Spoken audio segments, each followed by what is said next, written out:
Meowdy all, and welcome back to the 4th session of Cape Escape 3. I trust that everyone did their homework while we were off last week. That's right, we all did our assigned listening to the Shattered Grail OST that dropped last week while we were on break. Yep, the Shattered Grail. The Shattered Grail. I sent a screenshot of the page to Keith. I'm like, double check this, make sure everything's correct. I can't post this until it's perfect. And Keith's like, yeah, good, do it. You said, I thought you meant like layout and art. I didn't expect you to like not check the spelling of the show. You didn't expect me to shat the whole grail. It's just what the whole thing's called. I didn't proofread all of your copy, of which there's like none. Well, it's fixed now. There was like 4 words in the entire process, and they were wrong. Well, for those of you who haven't had a chance to listen to it yet, you can check that out over at nullplayinggames.bandcamp.com and show some love to our lovely, lovely music team.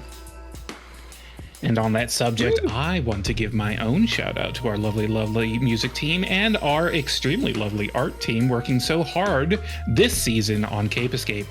Jeremy Blake and Sage the Deer really nailed the tone and atmosphere for the smoky, jazzy little campaign. And Aeria Quies has been absolutely killing it with the art. I reflectively want to say as always, but really, he has upped his game to astounding new heights this season. Truly, he is too powerful and should be stopped. True. But instead, I'm going to keep monopolizing his incredible talent. All mine. Nobody else can have any. Yeah. His sheer magnitude leaves your legs trembling. It's true. Documented. But without further ado, let's go ahead and dive right back in where we left off.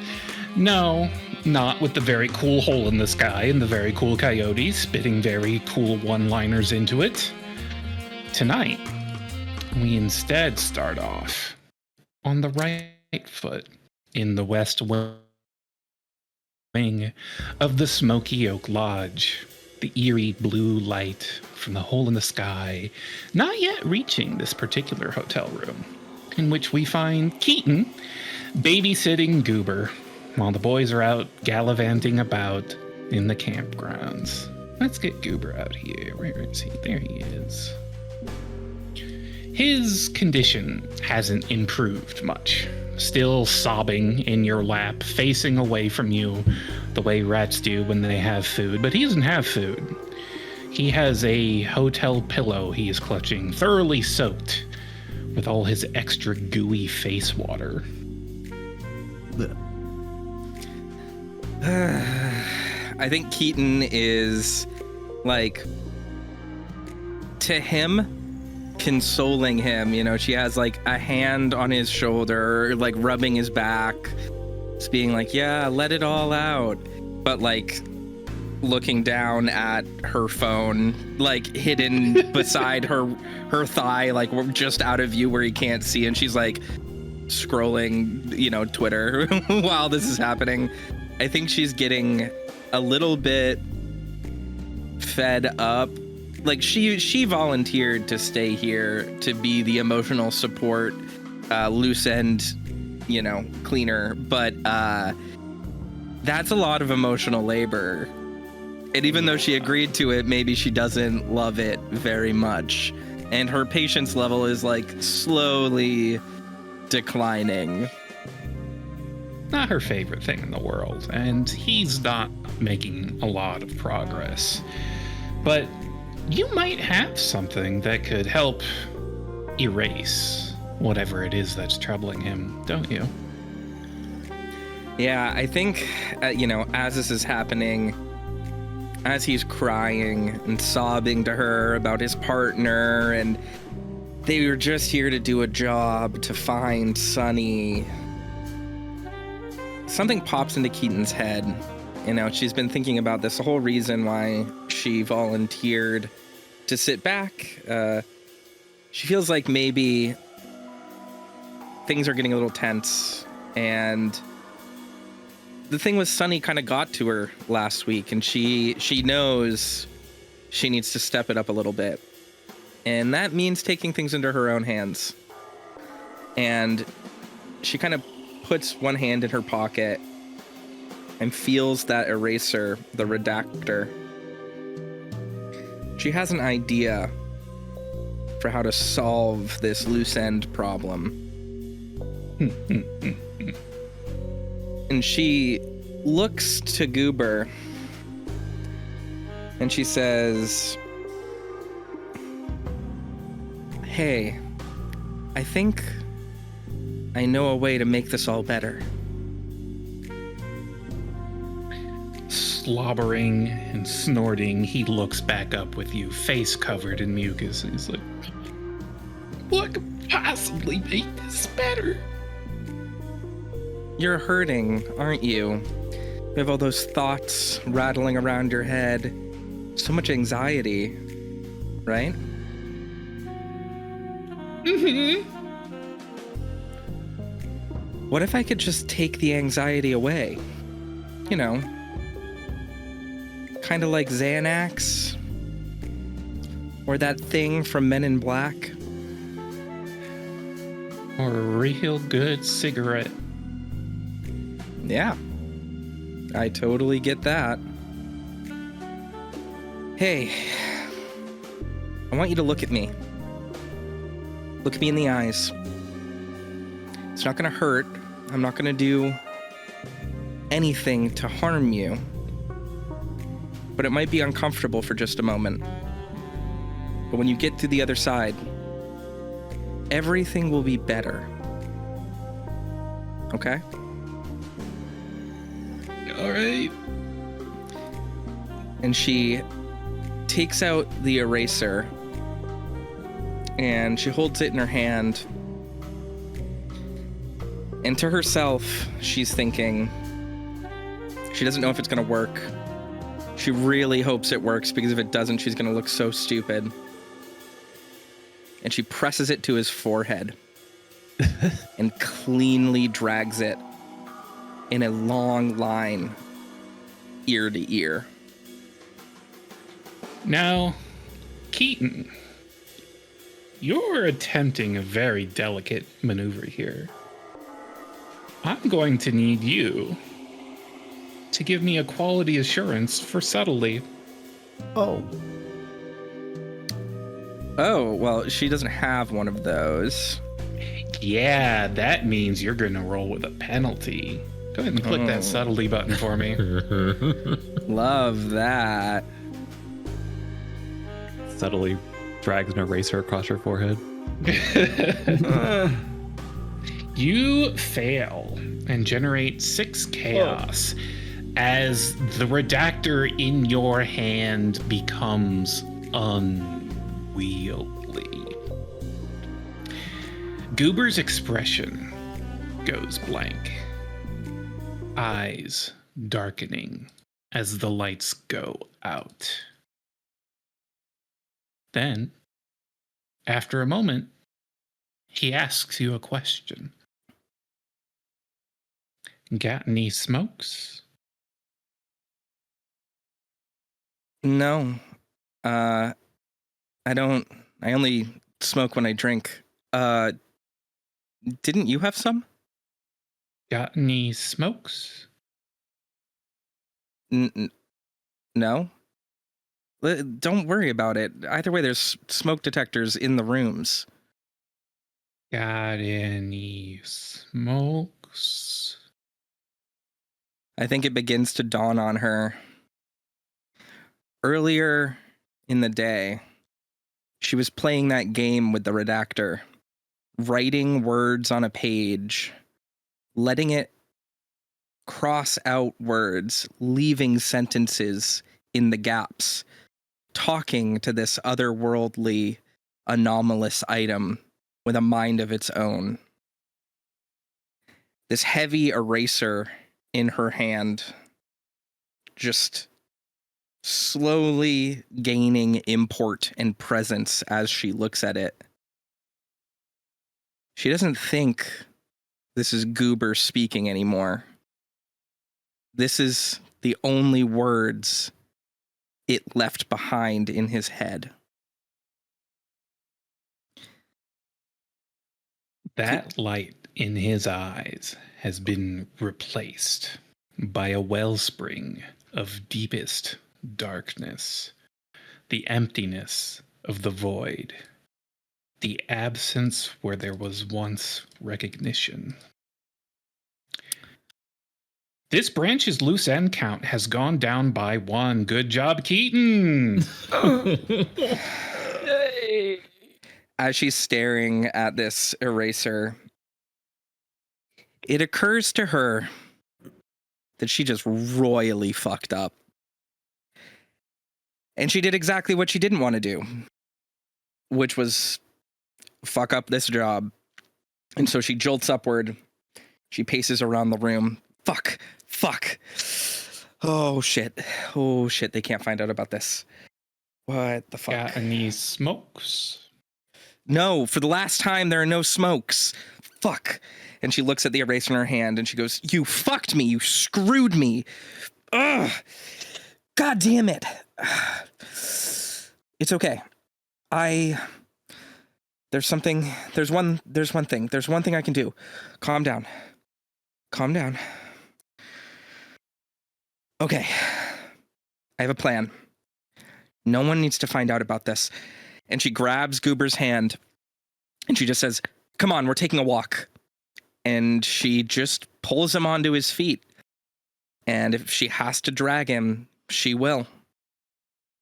He follows along in a daze, without any haste, without any hurry, but without any resistance either.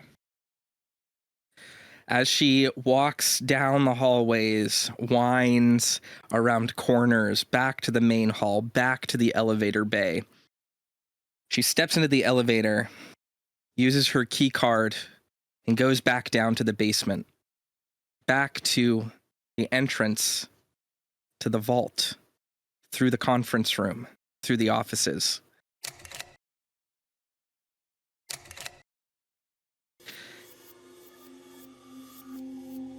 You've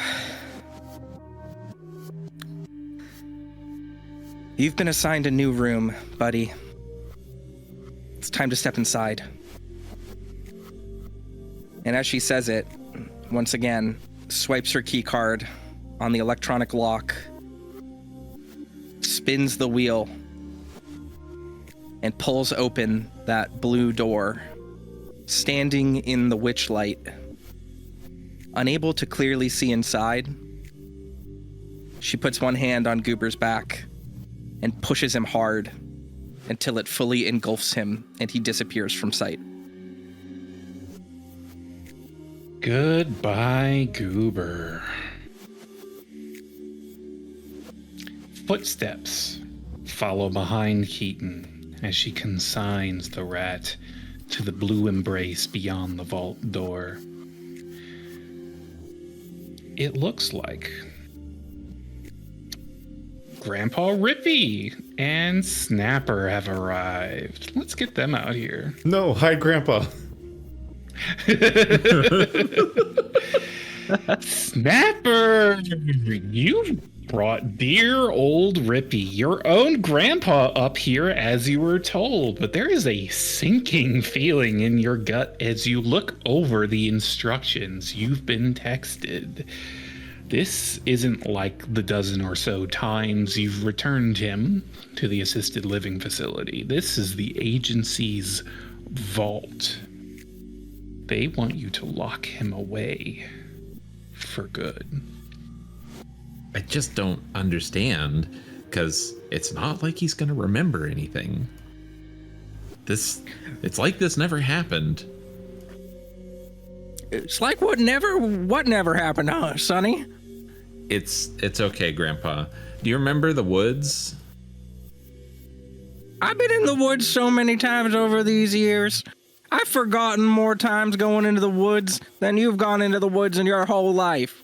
Okay, let me put it another way. What was the most memorable time you went to the woods?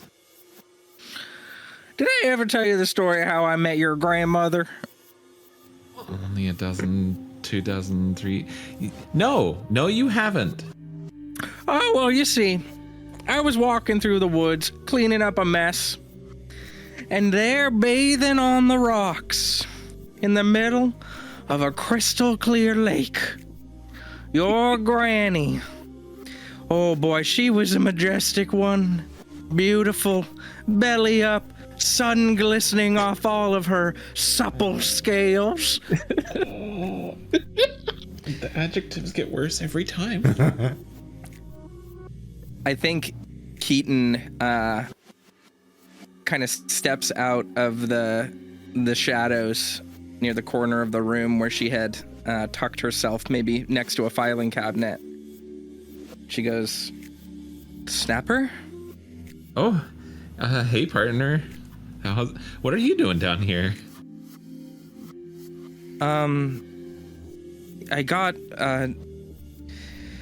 I was worried about a leak. I came down here to check and,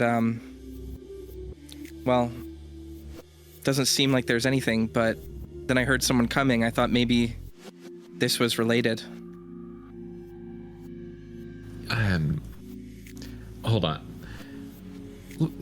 Snapper pulls out the instructions and hands them to Keaton. What do you make of this?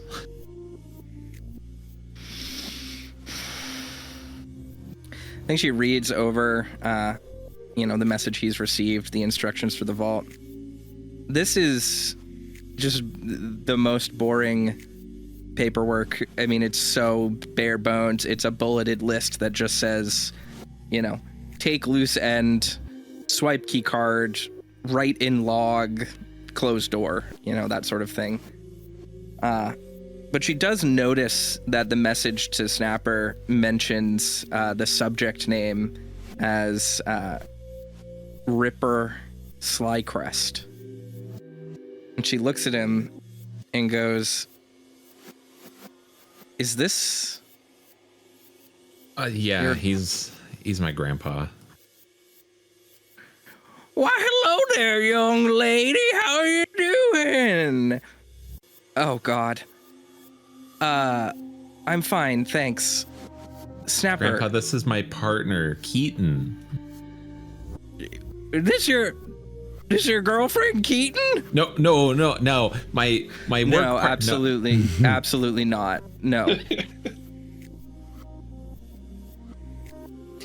I think she stares at him for a second, and there's an awkward silence. And Grandpa Rippy does not seem to understand any of the nuances of the situation. He just puts a hand on Snapper's shoulder and goes, "Attaboy, Scooter. All right, well, I'll leave you two alone then." And he just begins to, try to waddle his way out of the room. Partner, I don't know what to do. Like, it doesn't make any sense. He's not a loose end. He doesn't remember anything. Snapper, I'm going to be deathly serious with you. I need you to understand. You cannot put him in that vault.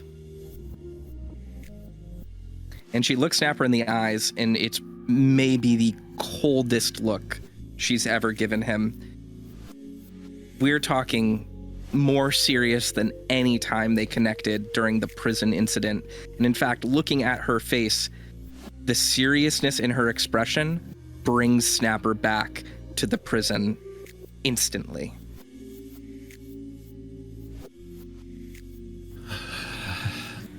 You're right. Yeah, it does. We can't put him in the vault. But what do I do? Snapper, what do we always do? We break the rules.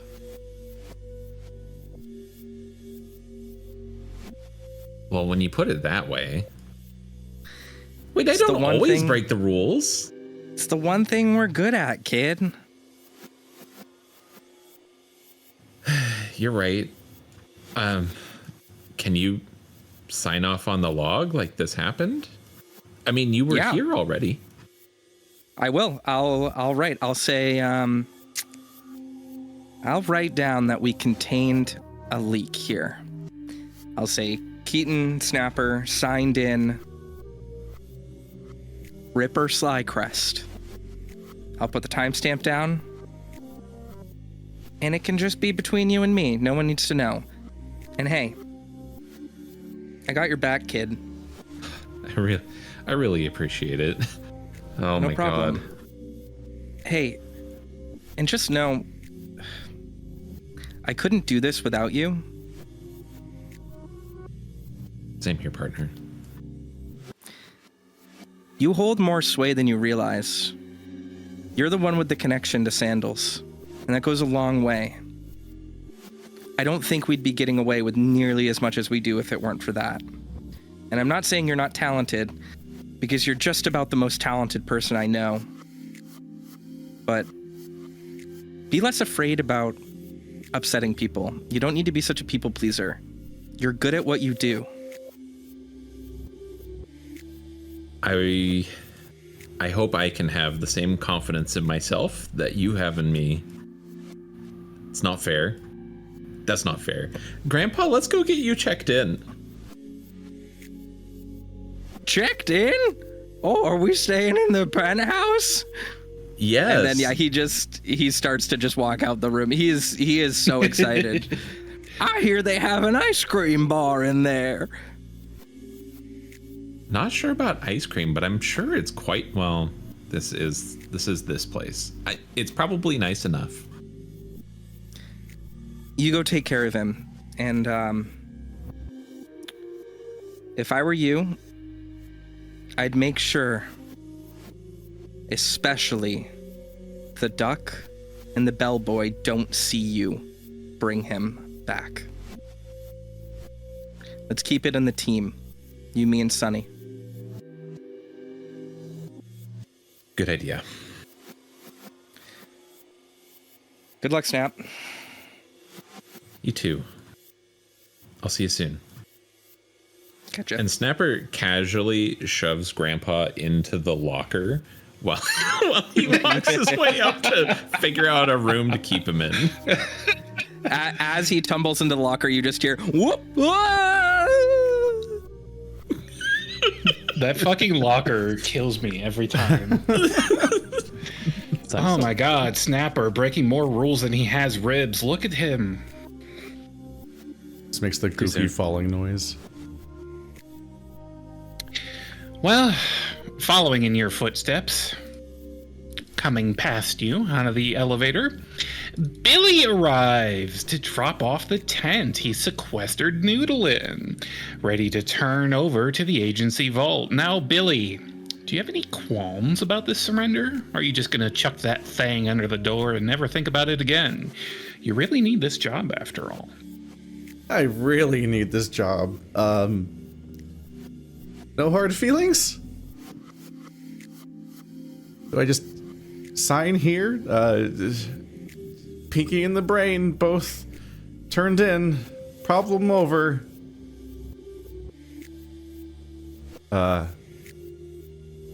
Open sesame.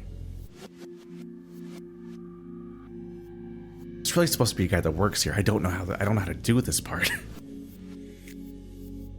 He just looks over at the spaghetti. The spaghetti that is still here that no one has cleaned up. Are you?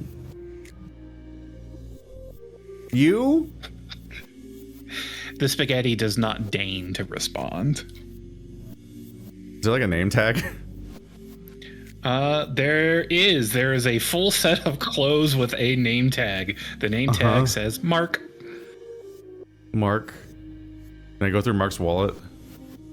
You can. What do you want to find in there? I don't know. What's there to find? There's a key card. Looks like that'll open the vault door. You Shouldn't leave that lying around. Damn. Okay. Yeah. No, it's fine. I'll work a third job. I'll just be the door guy now. Okay. Just gonna pretend I know how to do this paperwork. It's fine. Once Billy's done crossing his I's and dotting his T's, it looks like he's finally solved this little dilemma. I think Billy's earned himself some downtime with the hubby, don't you? Yeah, I figure he just like releases the tiny tent into the witch light, and I don't know, like, does it drift away? Does he have to like awkwardly slide it across the floor? It slides on in, and it is alarmingly opaque in there. So you don't see it past a few feet. Where do they go to the bathroom? Great question. We'll never explore that. I'm gonna close this. This can't be good for us. Probably not. Well, Billy's earned some downtime, some time to rest, relax, kick your shoes off, and take a load off those aching feet. If only it were that easy, eh? Billy ends up back home just as the sun's coming up on Wednesday morning.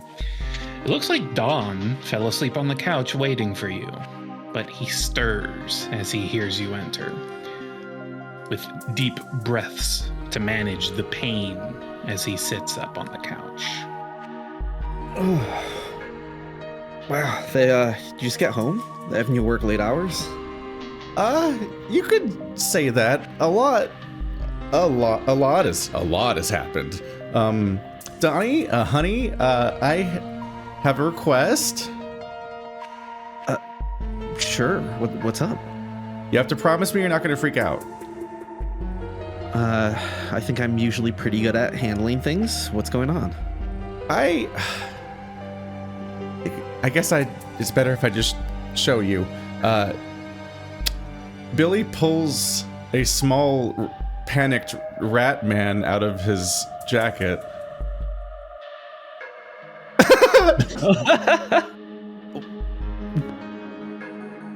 What am I? That looks really realistic. Oh, he's real. Do not handle him.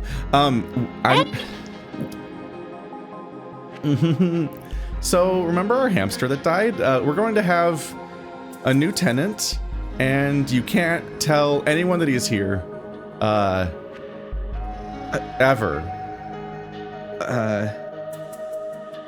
I won't. But what am I looking at? So what can I tell you?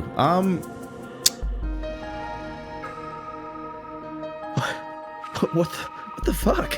So we have like a Cthulhu door, and they want to throw him in the Cthulhu door, I think, or maybe kill him. I'm not sure, but he asked for my help, and I made him small. And I don't know how to make him not small anymore. I thought it would have stopped by now, but we just need to hide him away and give him water, and don't tell anyone was here, and don't listen to him.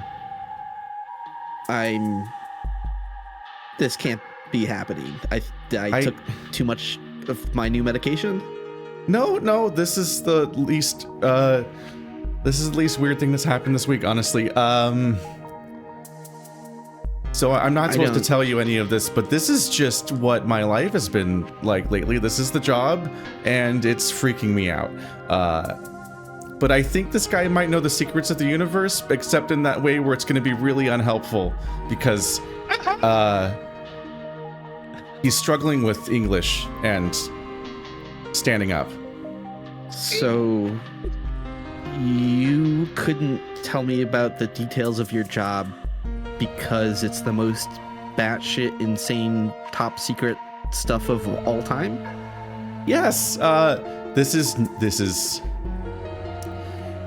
not social media gossip. This is to be shared with no one. No one can hear about any of this mess, because I don't know what they'll do if they find out that people know, and they know that you know that they know. Oh no.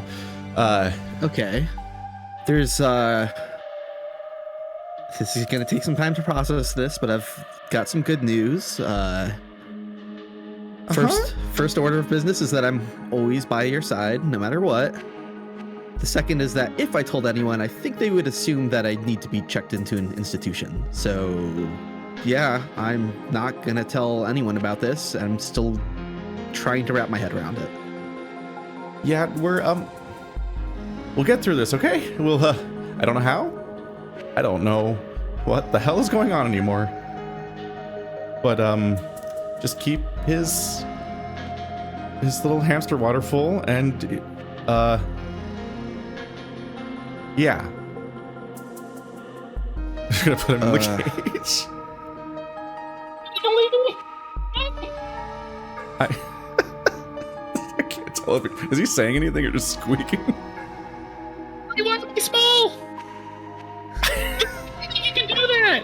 I can't understand anything you're saying. Really? Why am I small? That's we're learning by doing today.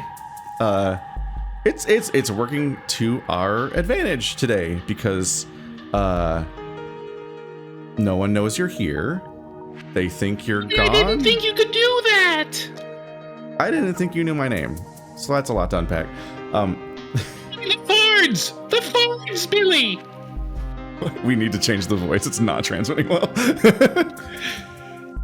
The fards, Billy. Yeah, that's it. That's the one. That's what we're going with. It's the farts, Billy. The fards, Billy. They say you open doors. You usher. You guide the gimbal. You don't do whatever this is. We contain multitudes. Because the microphone is struggling so much. I would like water. We have water. We have nothing but water. Not the bad water. Not the knowledge water. I know too many things. Terrible things, manifold things. We have to get out. We'll be unmade. The red ties will bind. The red ties will bind?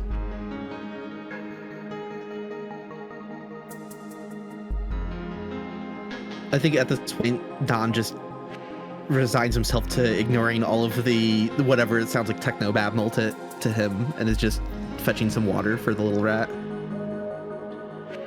Our camera follows Don, panning away as he goes to the kitchen. With all the trouble brewing in this little trailer, it looks like we've got one foot in the fryer already. So let's check in with the other foot over in the kitchen.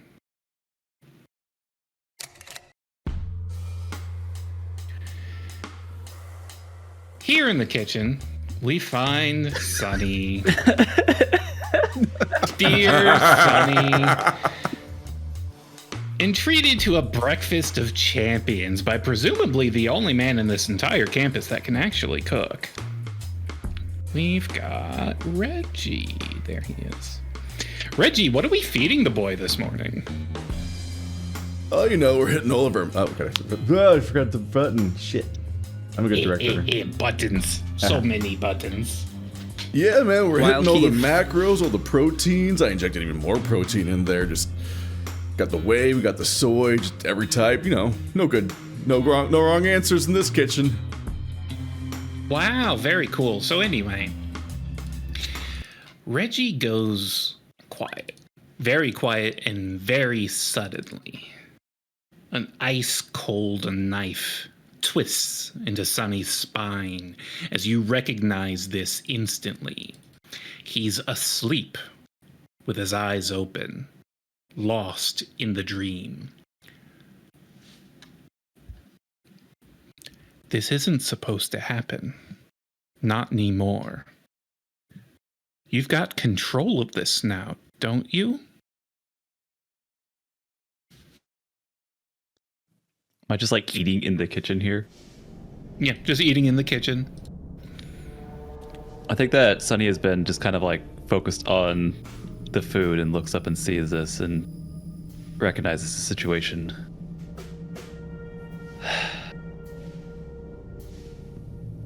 I thought we were over this.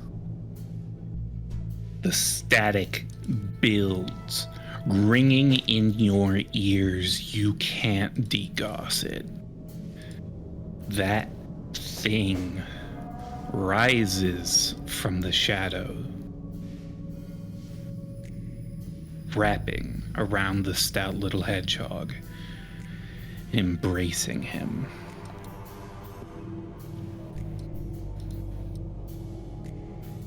The shadow whispers, not in words, but in static. But you speak its language. You can tune the dial to the truth between the signals. You look tired, Sonny.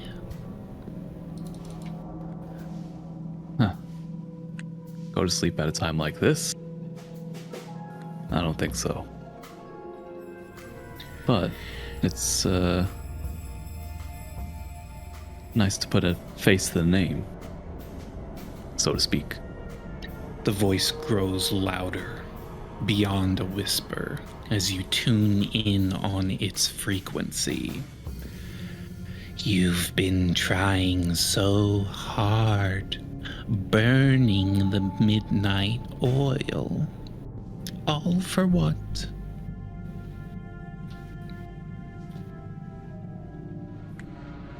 I think he just like, at this point, drops the fork and knife, shoves the plate aside. Look, we both know that's not going to happen.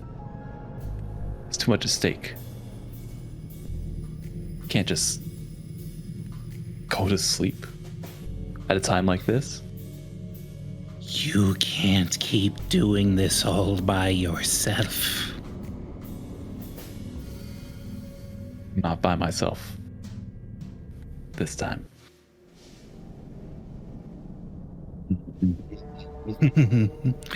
One of these days, you'll have to rest your head.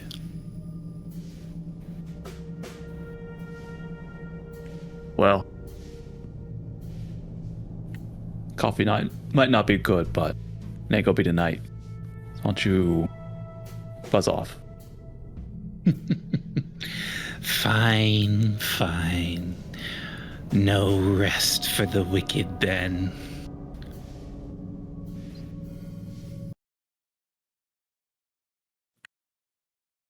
And with that, the lurker in darkness sinks back down into shadow, your shadow, where you are the only one that it can torment. Reggie awakens, only mildly dazed. Poor boy must have had himself a nice little daydream. He's like, do anything to take a hot bite out of those hot cross buns. What happened? What? I haven't felt like that since they banned Four Loko. Yeah, I kind of missed the caffeinated formula they had. Where'd you get those pictures? I made them. Huh. I think he just goes back to eating. Well, before Reggie can put his foot in his mouth any deeper, let's make tracks back to the lobby.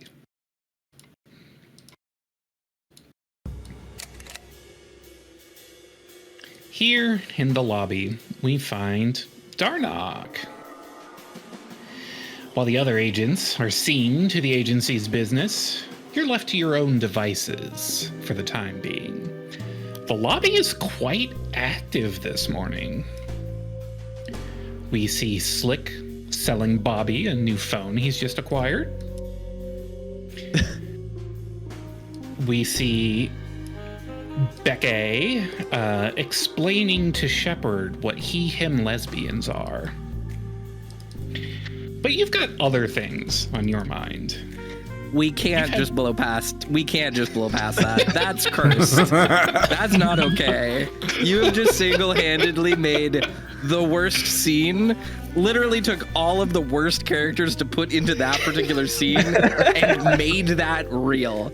So I just need everyone to accept the crime that Ka just committed. Yeah. That's cursed. That's playing out in the background. But we don't have time for that.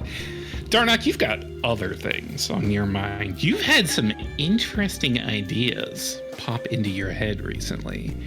Ones that you don't think are entirely your own. Murmurations about the agency and about those who stand against it. The forces of blue. The urgency. How do you feel about that idea at this point in time? About biting the hand that feeds? It's like this growing pressure in the back of my head. It's like this headache that creeps in and just sticks around. It usually doesn't go away until I find myself back in the blue. I need to get out of here. We leave the lobby behind. As you wander the strange and winding passageways of the Smoky Oak Lodge, you keep seeing that strange little man beckoning to you from afar. It seems he wants you to follow him. Do you dare? Let's do this. He takes off. Whenever you catch up with him, you find him already positioned at the next turn he wants you to take, dancing to the beat of his own mad little melody as his three-legged strut leads you deeper and deeper into the bowels of the lodge, beyond where mortals were meant to tread.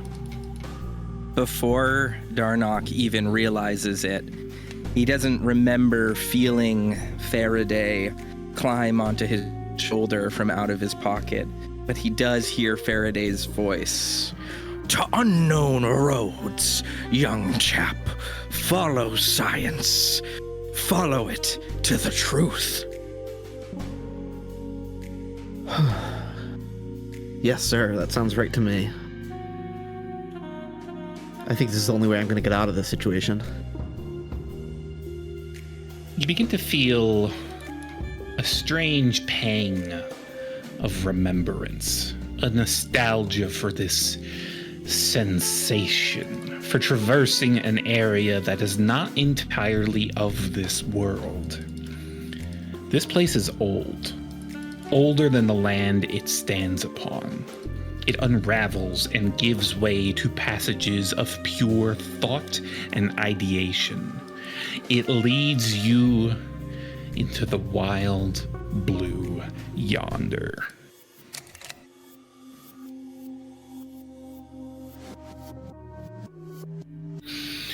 As you find yourself in this place between places, you hear a voice call out to you. Hey, hey. Hello?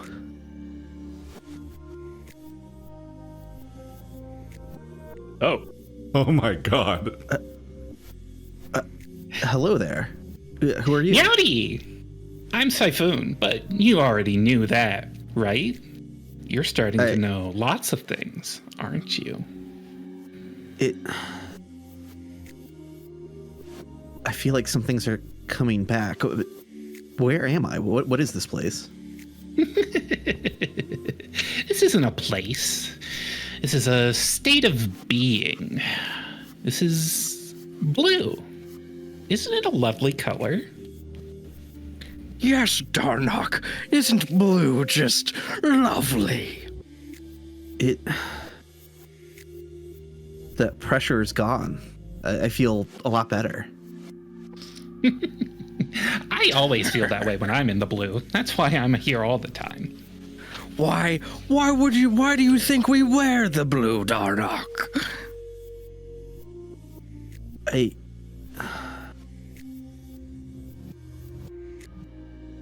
It has something to do with the nature of your being. Right on the money, champ. But I don't belong He's here. smart. Nobody belongs anywhere, Darnock. We can go where we want. That's freedom.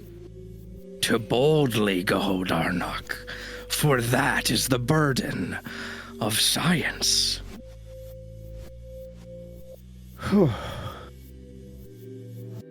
Okay. I mean, I might as well accept the situation for what it is. I mean, this is remarkable.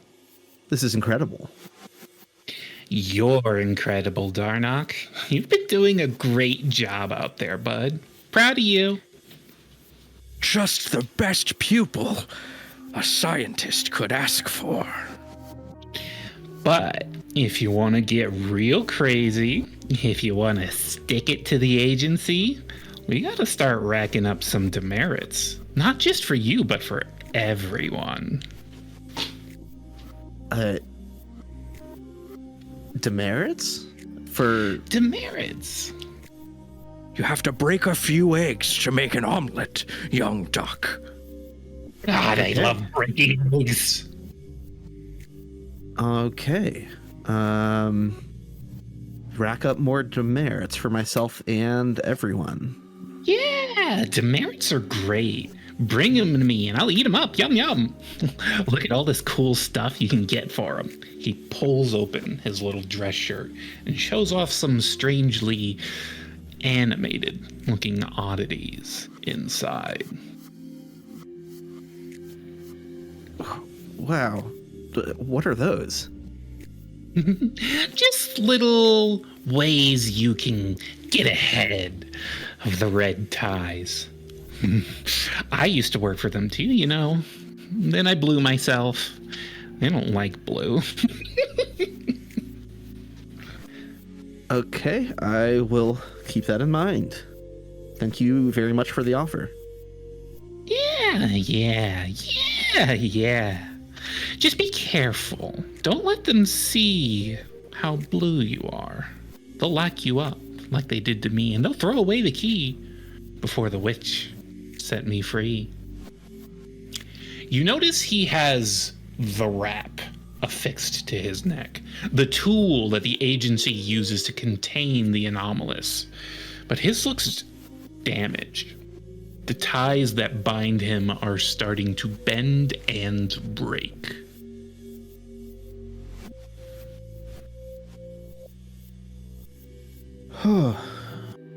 I think so. Darnock notices that, but tries kind of accepting the situation for what it is. He's not going to try to mend that or repair the shackle or anything.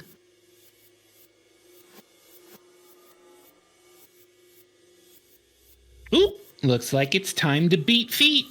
Keep it blue, dude. Sure. I'll keep it blue, I guess. What the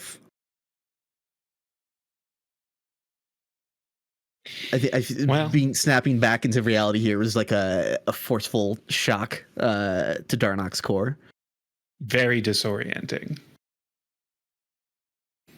It seems someone or something is really invested in you working against the agency's interests.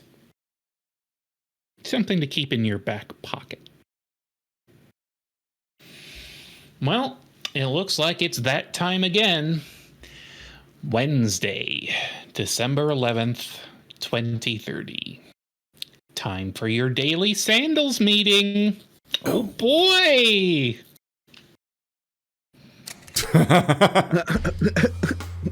The rival faction is Toons.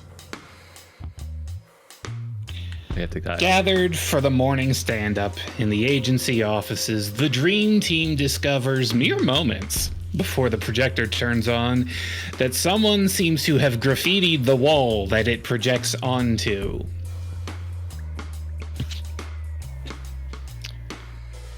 Let's get him out here. Who did this? Who did this? Well, thankfully, your dear leader Sandals is none the wiser about this little defacement. He's ready to give his morning announcements. No one say anything. It's a verbal meeting. Good morning, everyone. I have just been made aware of your progress on the last incident. You all handled it quickly and efficiently, and we are very pleased with your performance. As of right now, the emergency protocol has been partially lifted. You can rest easy knowing that cancellation of the Bureau and your particular district has been postponed. Sandals waits for clapping. That just doesn't come.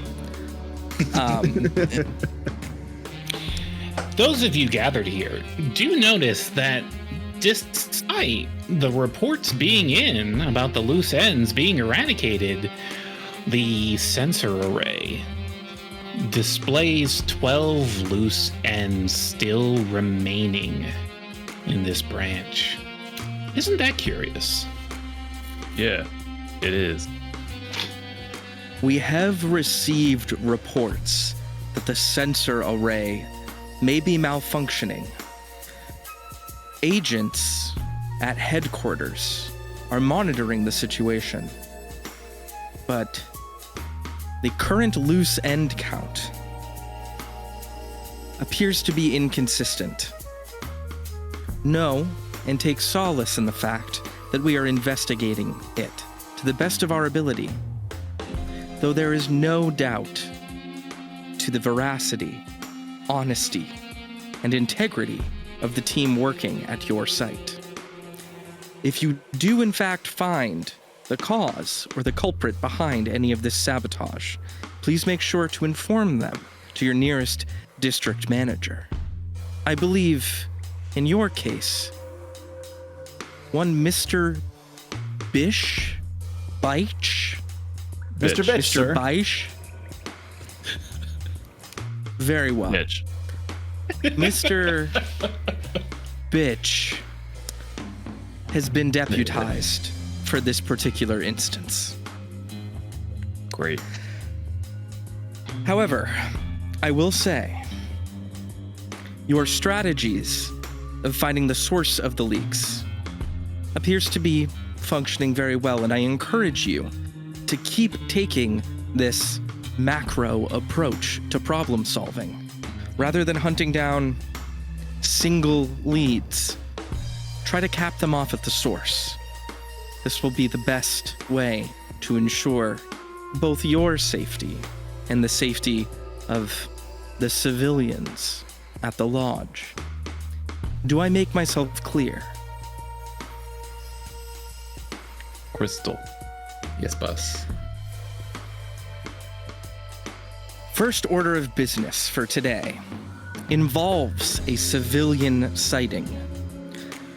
Normally, these are extreme and urgent, but I do believe you'll quickly understand why, in this particular instance, we can take a somewhat slower approach.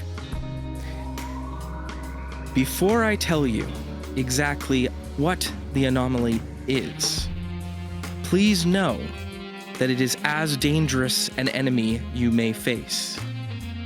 Though shy and reticent to make contact, no one who has made close contact with this entity has ever been seen again.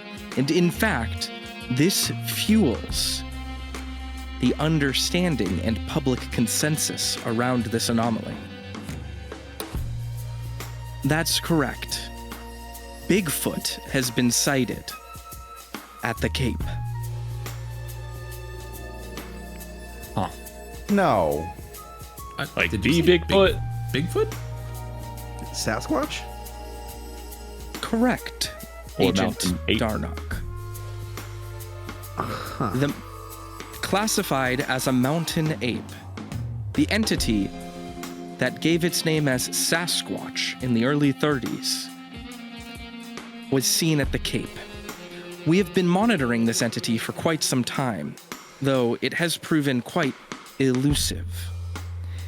Standard containment measures have failed to capture it, and thus we have had to maintain a significant disinformation campaign in order to keep it out from harming civilian and public life.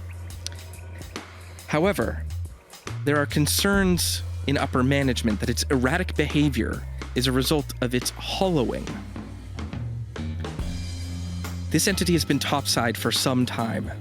It is very possible that its essence has leaked, spun off into other cryptids and anomalies, and that what makes it itself has slowly shifted over time.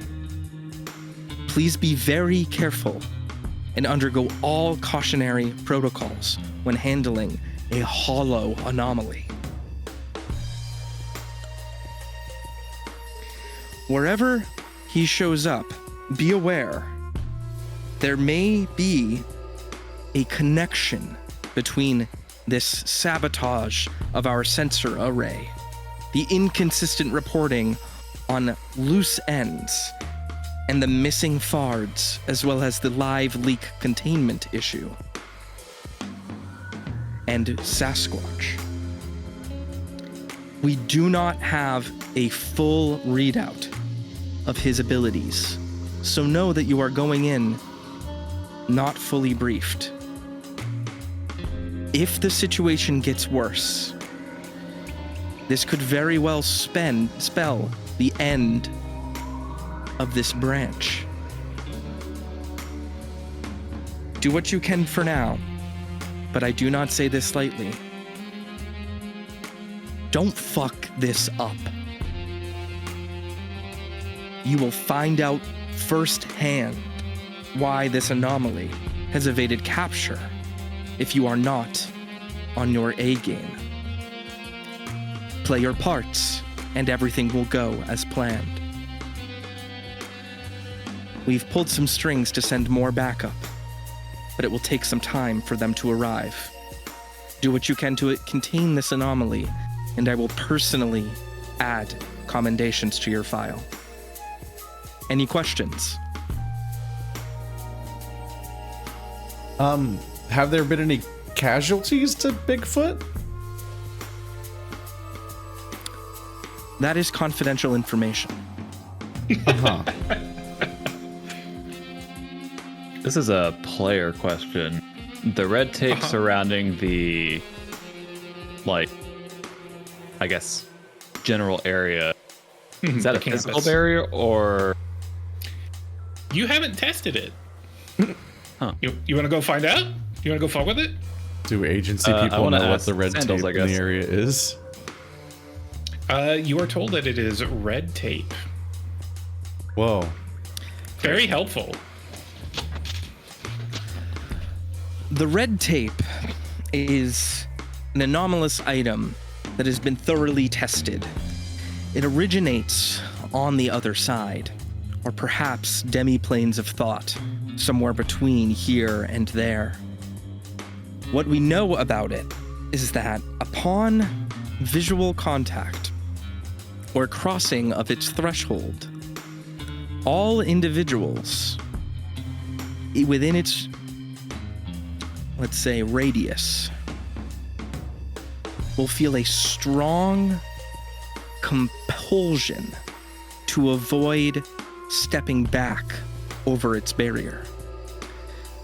You may find yourself wishing to step over it, to try and leave, but you will find the closer you get to its border, the harder it will be to push yourself over it. While no physical harm will come to you if you cross the threshold, tests have been done on various subjects. Let's say people become very unwell if they cross the threshold without proper protocol to remove the red tape occurring beforehand. Does it work on big feet? No. Great. That seems like a disadvantage. We do not know the means with which Sasquatch escapes capture. We do know that traditional methods, the more civilized options often do not work. We do believe that our standard collaring protocol should function if we are able to at least attempt it. But our more suggestive methods, such as the red tape or other psychoactive agents employed by our agency, seem to hold no direct effect on our mountain ape friend. So kill Bigfoot. Got it. Or capture him and bring him to the Yeah. vault. Is he gonna fit? We Sandals saw the is just looking at footprint, you. right? Oh, you saw a big ass footprint. We saw a print of a Just foot the one. that was big. You know what they say about big feet? Not going to fit in the vault. Because- Yeah. If you have any concerns, your senior officer, Mr. Bitch, has been briefed and can assist you further. Yeah, we'll figure it out. Now, Right, guys? Agent Yeah. Right. Sonny, was it? Oh, yes. You got it right? We have taken special interest in your position. We have come to see and quite like your recent performance. You have been given jurisdiction to run this operation. This means it is up to you to decide how to proceed. It is in your hands. The agency will be looking forward to see how you perform. He just nods and looks at the room, and anyone here got a problem with that? No, boss? I just work here, dude. That's fine. Good. I think Keaton just gives like an awkward smile and a thumbs up and nods her head. Very well. The meeting has been adjourned and the minutes will be sent to you shortly. Take care, agents. After the call ends, Sandal's handy dandy stupid cupid AI assistant summarizes your objectives for you. Your main objective is to capture or destroy Bigfoot. Your side objectives include: you will earn 10 commendations if you secure a loose fard. You will earn 1 demerit if you show feet. You will earn 1 demerit if you fuck around. And you will earn 1 commendation if you find out.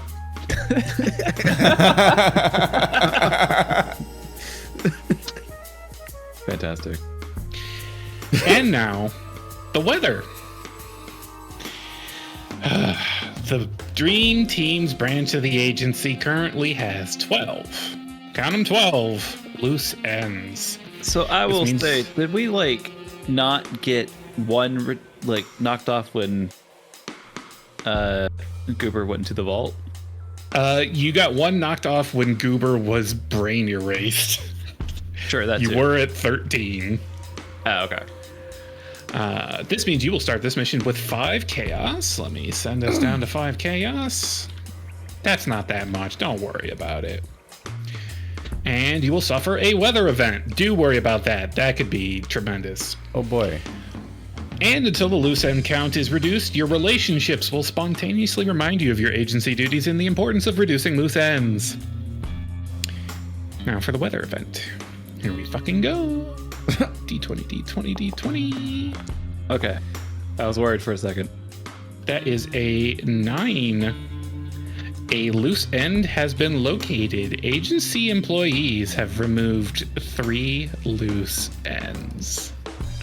When that dice rolled across my screen, I thought it was a 0, and I was like, how did we fuck it up so Ow. bad? I didn't even know that it could do that. Oh. Hell yeah. Good game, we rolled a index 0. 20.